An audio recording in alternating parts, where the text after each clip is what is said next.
Welcome. Welcome. We're live and we're talking pricing questions, questions about pricing photography. And hey, if you want to catch this show when it goes live, you can hit the bell icon when you subscribe to this channel and you'll be notified. It's usually on Mondays, early afternoon Eastern Standard Time. I don't have a set time because I do have a set time show for my marketing strategies show that I do at noon Eastern Standard Time. You can check that out on my other channel. You can catch it from here. Anyway, but that's not what we're talking about. We're talking about pricing your photography. We're talking about making your photography company more profitable. And I like to answer your questions live because a lot of times your questions are a little different than my videos. I have an entire archive that's really building here on this channel related to pricing your photography. And your questions are helpful. And when I get enough of these questions, I often make a video around it also. But I have questions ready to go here. But if you have questions, if people come in live, I'm happy to answer those questions. And of course, those of you who are on the replay, I'm happy to answer those questions in the replay later. But I have questions ready to go. And the first question is how much do you charge, not me, but how much to charge for architectural work? That was a question posed. And, you know, again, we always go back to the old, obviously, cost of doing business. But let me just kind of get into the way architectural, for me, has been best and the way I've often recommended. I generally, now some people do charge day rates, but I like to work per image because a lot of times I create images. Even the detail images I can charge a separate price for, even if it's only $75, but I like to start with a base price and work my way down. So let's say it's a local designer, and designers don't have as much money as architects and maybe not even show them and not use the images quite as much, but it depends on the designer. There's some pretty big designers out there. I might say, for example, $375 for the first image, and then $250 for each additional images we create. Now it depends on the pace and it depends on your productivity. You have to know your pace. You have to know how you work. So for me, it's going to probably take me about an hour to shoot. I mean, that's again including depends on the designer I'm working with. Sometimes some designers are really slow. And so I have to charge accordingly. If I know we're only going to get 3 shots done in the day, it's not going to be $375 per image. But in most cases it is, and I generally know how things work and how to move things along and get a feel for the day. But maybe I have some, so first image $375, maybe each additional image $250, and then maybe some detail images, capture some details along the way. I'll charge $75 or $125 per image. It just depends. So that's the way I approach it. But how do I get to that per image number?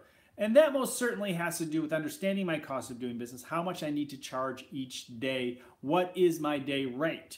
And that day rate for me, and what I often recommend to you, is to make that an internal number that you understand as the rate you have to work with. So if I know that we're going to create 8 images that day, 10 images, or between 8 and 12 images, we know on average that'll be the case. I know where I can work from. And hey, has it been a case where we went in there to shoot 10 images and we only shot 2? It has happened. It's rare though. But that's something I put on me. I said, look, I'm the low risk photographer. And hey, if I have time tomorrow, we'll finish up the rest of them. Sometimes things happen. And so I still get that income, especially if I had that day open or a couple days from now, fill in a day that was not booked already and still get the income that was available. Although it wasn't the perfect scenario, we're not losing out. So that's the way I like to, approach it because I'm getting the opportunities and in the per image in the way I am working as a low risk photographer. Hey, that brings in those opportunities for me. Okay, next question. How to make my photography profitable? Well, we kind of just had that conversation. It really does. It is important to know what your goals are in terms of your income. And I think a lot of photographers make the mistake to think, well, I just have a camera. That's all I have. I mean, that's my only overhead. But that's not true. Your overhead is your entire life, the cost of your life. And if you are trying to make your photography profitable and go into the photography business. A lot of times people say, well, it's just my part-time, but I'd like to go full-time sometime. Well, if you want to go full-time sometime, you have to charge and act like you're a full-time photographer, because if you're building a book of business of people who are hiring part-time photographers because they're cheaper, they're not going with you when you go full-time and have to charge the full-time photographer rates. There are people who are part-time who are excellent photographers, excellent, and they charge quite often a lower rate because they're supplemented. Think of it like a company, a business in another part of the world that's supplemented by the government. Think of it that way. And you're supplemented by your government, your day job, is that kind of a thing. And so, your prices can be lower because the need for that money. So can I argue with that? Not really. I mean, I do recommend that people obviously charge money so they're not losing money, but you should charge a reasonable rate. So you have to look at it all, and I think you need to look a little deeper if you want to make your photography more profitable. And you know what? If you're getting 25 jobs a year, then base that number and divide by 25. I often recommend 50 or 100 when people start off, but it may be 25 for you. And so you may have to charge a higher rate to get to the level that you need to be, even if it's covering your time and your base expenses. Okay, what would I charge a day for an event? A day rate for events. I often don't do day rates and recommend day rates for events. If it's corporate, like if it's a conference, maybe you're charging per day for a corporate event that way. I can see that happening. But generally when it's for, say, a retail client, it could even be a small business having an event or even a charity or something, I charge hourly. And I don't charge per image for that kind of stuff because you have to be there.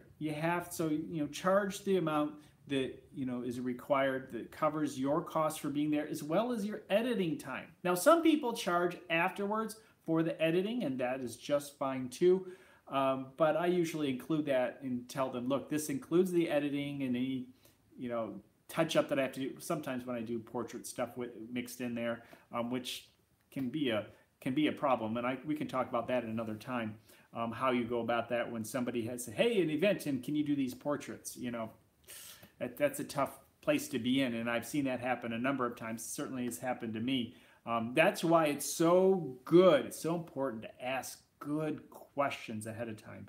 What is it that they expect at the end of the assignment? When you're all done with this assignment and you have the invoice headed their way, what is their expectation for success? That is often a really good question to ask, and that will help clarify some things so you don't have any surprises later.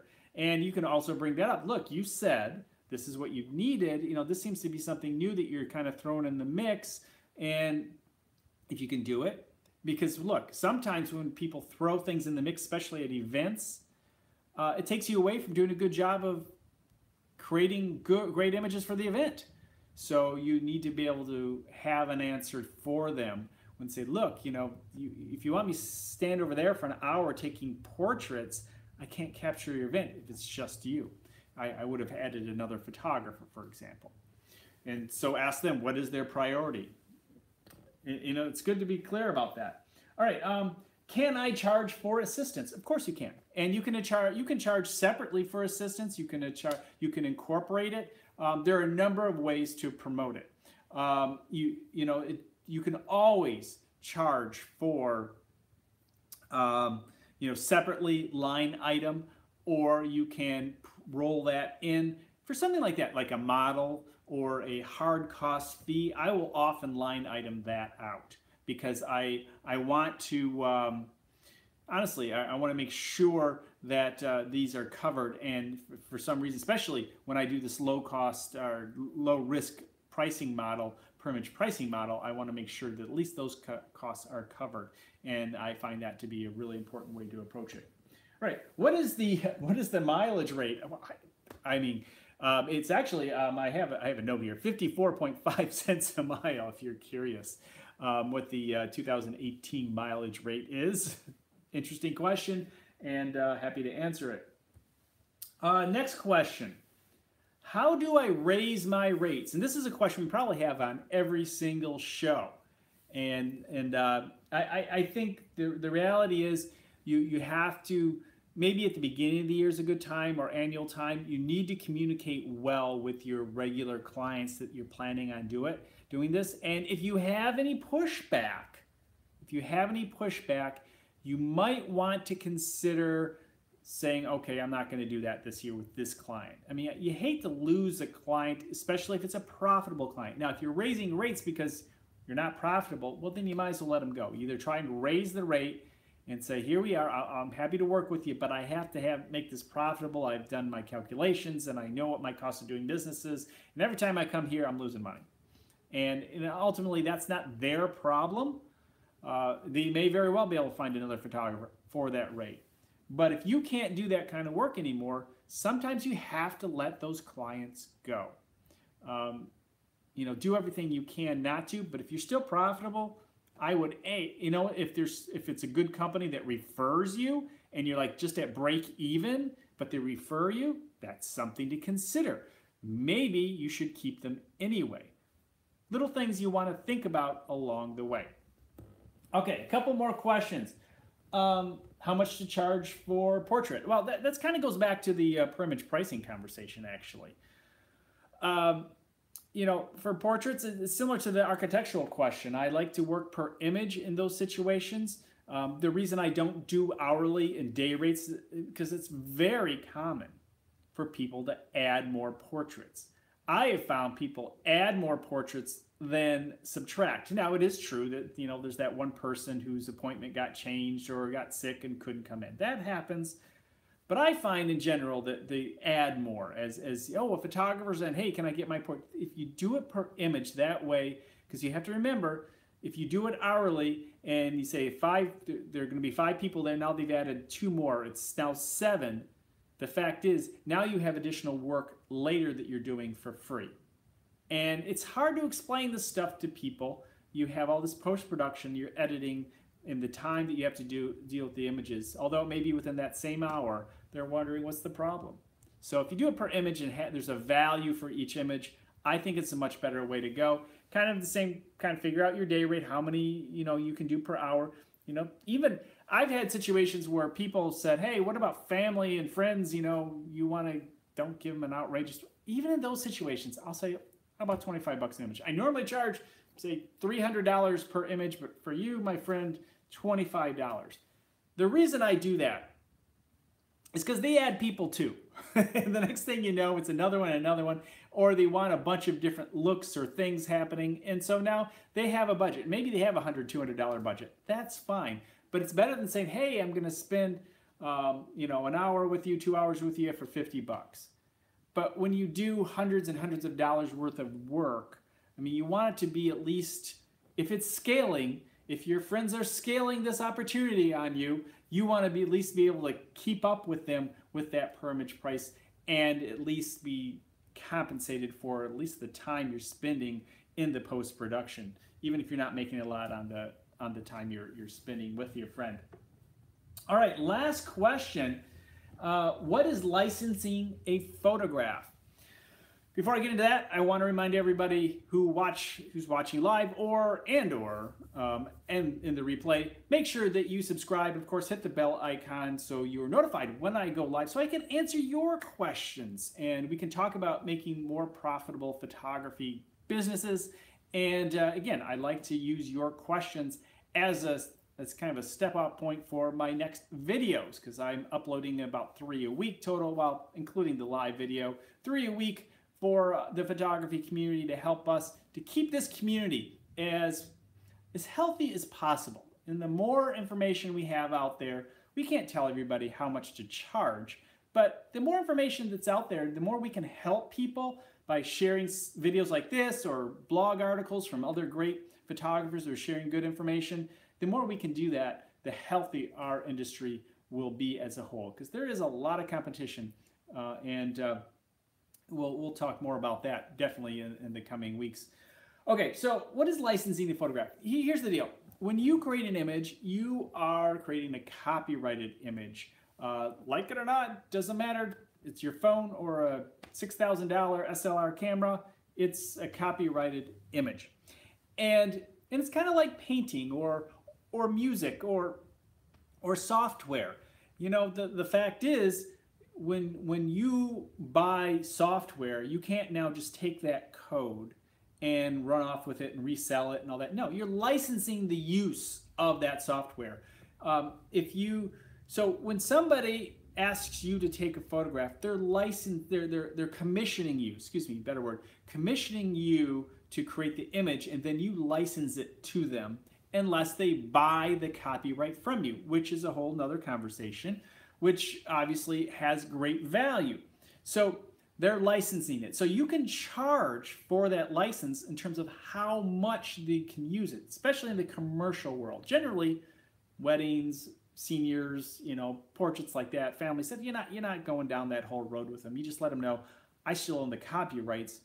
You can use these for personal use and so forth. And depending on how you deliver those images, if you give them digital files, final digital files that you've worked on, they can make prints.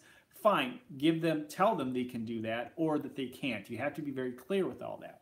But if you are in the commercial space, certainly, you know, let people know, okay, you can use this image, license it 1 year in North America, or unlimited usage, whatever that license may be. Licenses generally are very specific in terms of how those images can be used, and you can charge accordingly for that license. And that's how a lot of photographers approach it.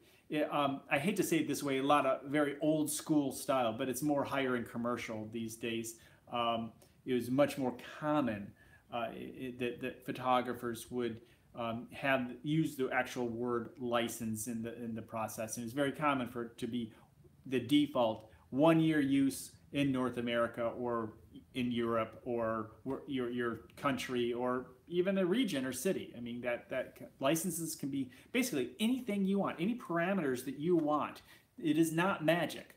So if you just say you can use this image in your town for this price for as long as you want, but if you start using the image outside of this town or this state or for whatever it may be, the license has to be addressed again.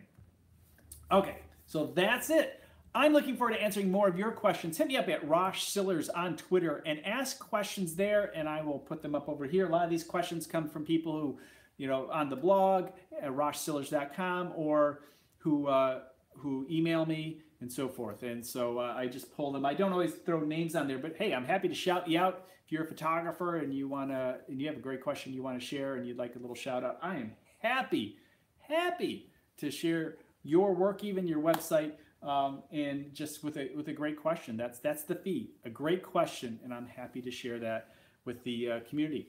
Okay, that's it. We'll talk to you next Monday. Make sure you hit the bell icon so you're notified when I go live. Like I said, early afternoons on Mondays. Talk to you later. Thank you.